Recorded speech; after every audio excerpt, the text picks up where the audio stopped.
પાટણ નગરપાલિકાના ward number 11માં આવેલ housing વિસ્તારથી લઈને ગોલાપુરને જોડતા રોડ પર ચાલી રહેલા ખોદકામ દરમિયાન એક મોટી બેદરકારી સામે આવી છે।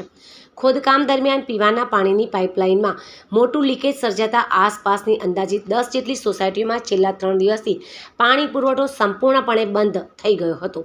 કાળઝાળ ગરમી અને ભર ઉનાળે પીવાનું પાણી બંધ થઈ જતાં સ્થાનિક રહીશોને ભારે હાલાકી અને મુશ્કેલીનો સામનો કરવો પડી રહ્યો હતો। આ વિકટ પરિસ્થિતિની જાણ થતાં જ વોર્ડ નંબર 11ના કોંગ્રેસ પક્ષના ચૂંટાયેલા 3 કોર્પોરેટર તાત્કાલિક સ્થળ પર દોડી ગયા હતા।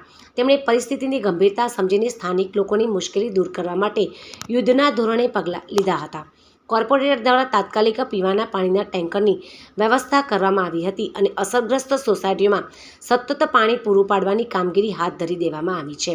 જોકે આ ઘટનાને પગલે પાટણમાં ભર ઉનાળે ટેન્કર રાજ્ય જેવી સ્થિતિ જોવા મળી રહી છે।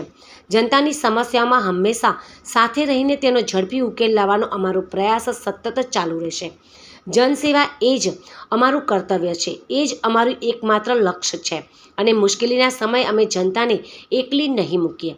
ભર ઉનાળે પાણીની આફત વચ્ચે દેવદૂત બનીને આવેલા કોંગ્રેસના કોર્પોરેટરોની આ ત્વરિત અને સેવાકીય કામગીરીને સ્થાનિક રહીશોએ ખૂબ જ સરાહનીય લેખાવી રહ્યા છે અને આભાર પણ વ્યક્ત કરી રહ્યા છે।